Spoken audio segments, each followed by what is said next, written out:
Hello mga ka-DM, tayo naman po ay magbabalik sa ating programang ka-DM Vlog. Tayo po ay nasa episode 2 ng ating pong daily meditation. Mga ka-DM, tayo naman po ay magbabalik sa ating programa, sa ating pong daily meditation.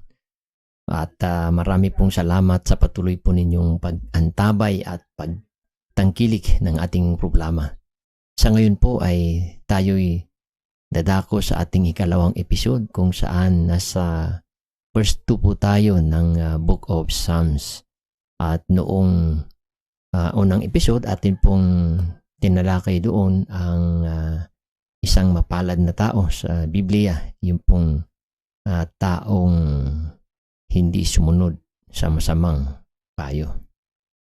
Kaya sa araw na pong ito, mga ka-DM, tayo po ay magpapatuloy sa atin pong verse 2 ng Book of Psalms ng chapter 1 at basahin po natin mga ka-DM kung ano po yung sinabi ng banal na kasulatan at ito po yung ating pagbubulay-bulayan sa araw-araw na ating pamumuhay. But before that, tayo po ay magbasa ng verse 1 at ipagpatuloy po natin sa verse 2. Ganito po ang sabi ng banal na kasulatan. Mapalad ang taong hindi nakikinig sa payo ng masama at hindi sumusunod sa masama nilang halimbawa. Hindi siya nakikisama sa mga kumukutya at hindi nakikisangkot sa gawaing masama. Verse 2. Sa halip, kasiyahan niyang sumunod sa kautusan ni Yahweh.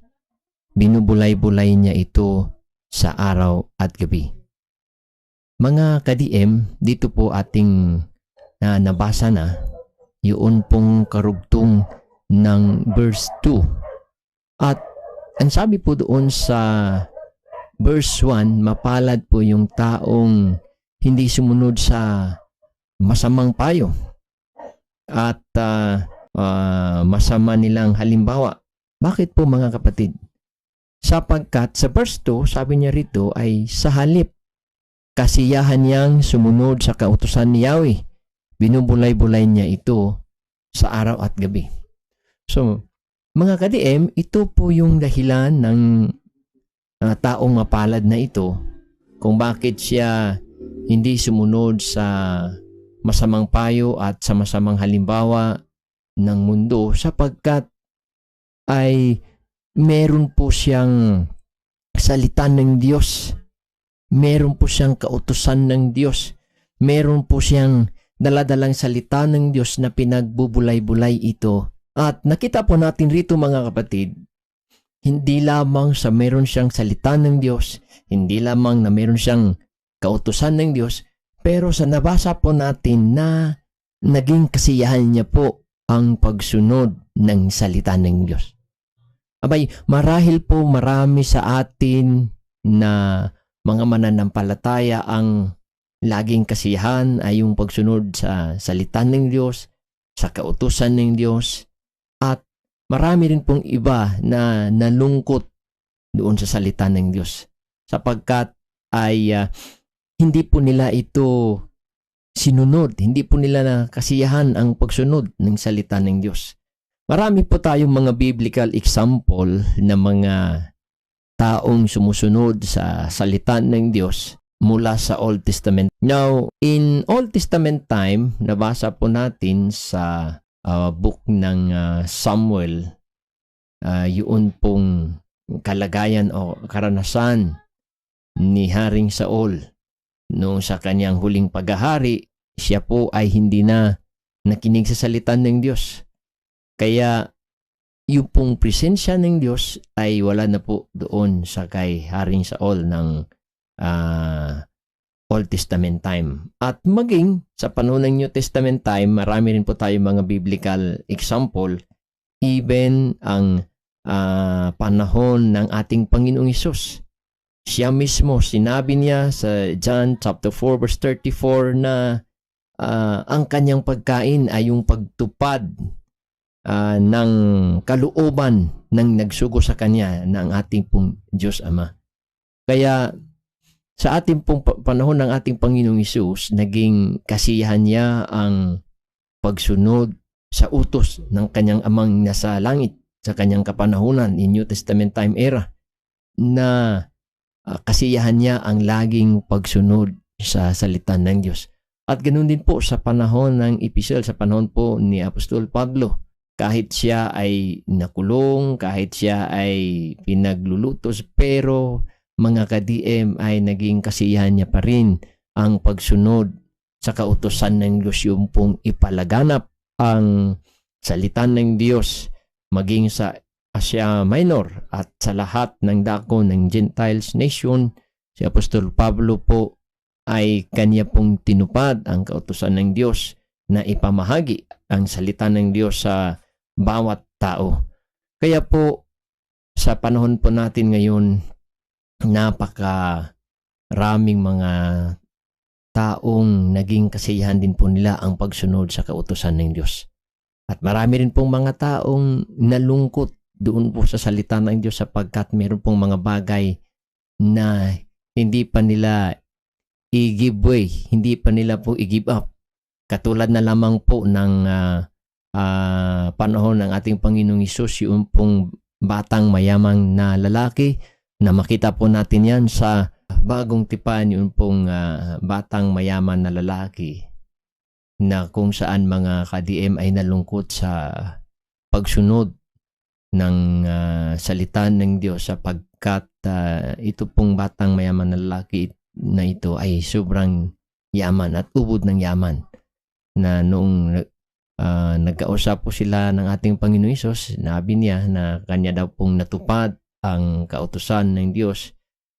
Ang challenge po sa kanya ni Hesus, sige, kung ganoon ay pumalik ka sa iyo pong tahanan at ipagbili ang lahat ng iyong ari-arian, lahat ng iyong kayamanan at ipamigay ito sa mga mahihirap. Alam niyo po mga ka-DM, anong nangyari sa batang mayamang lalaki na ito? Siya po ay nalungkot sapagkat napakaubod niyang yaman.